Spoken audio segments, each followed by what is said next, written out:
गांव चक नंबर 7 में आज कुछ अलग ही हलचल थी। सुना था कि मास्टर अब्दुल रहमान की बेटी आयशा 20 साल बाद इंग्लैंड से वापस आई है। गांव के हर कोने में उसी की चर्चा हो रही थी। अब्बा जी, ये वही आयशा है ना जो बचपन में चली गई थी? अकरम ने पूछा। हाँ बेटा, वही। अब शायद हमें भी विलायती बातें सिखाएगी, दादा जान ने मुस्कुराते हुए कहा। लेकिन आयशा की वापसी सिर्फ सैर सपाटे के लिए नहीं थी। उसके दिल में गांव के लिए कुछ करने की चाह थी। बचपन में उसने अपनी मां को एक मामूली बीमारी की वजह से खो दिया था, सिर्फ इसलिए कि समय पर इलाज नहीं मिल सका। अगली सुबह मस्जिद के बाहर एक छोटा सा जमावड़ा था। वहीं खड़े होकर आयशा ने सबसे बात की। नमस्ते सबको।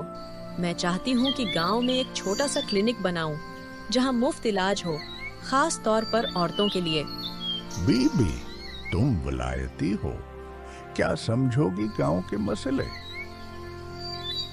मैं भूल नहीं सकती कि मेरी माँ भी इसी गांव में एक आम औरत थी। मैं यहाँ के दुख जानती हूँ, चाहे मैं लंदन में पली बढ़ी हूँ। ये अल्फाज लोगों के दिल को छू गए। कुछ दिनों में ही आयशा ने अपनी जेब से क्लिनिक की तामीर शुरू करा दी। कुछ ने मुखालफत की। क्या तुम नर्स बनना चाहती हो ना? मैं तुम्हें खुद ट्रेनिंग दूंगी, बस दिल लगाकर काम करना होगा। मैं वाकई कुछ बन सकती हूँ। तुम जैसे लोग ही तब्दीली लाते हैं। 3 महीने बाद गांव का पहला क्लिनिक खुल गया।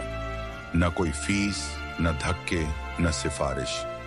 आयशा खुद रोजाना सुबह आती, मरीजों को देखती, बच्चों को वैक्सीनेशन लगवाती, महिलाओं को स्वास्थ्य के बारे में बताती। अब वही हाजी साहब भी उसके मदाह बन चुके थे। हाजी साहब शर्मिंदा होकर, बेटी, तुमने साबित कर दिया कि नीयत साफ हो तो विलायती या देसी कोई फर्क नहीं रखता। आयशा निर्मी से, मैं सिर्फ अपनी माँ का ख्वाब पूरा कर रही हूँ। ये कहानी हमें सिखाती है कि असल शनाख्त जगह से नहीं, नीयत से बनती है।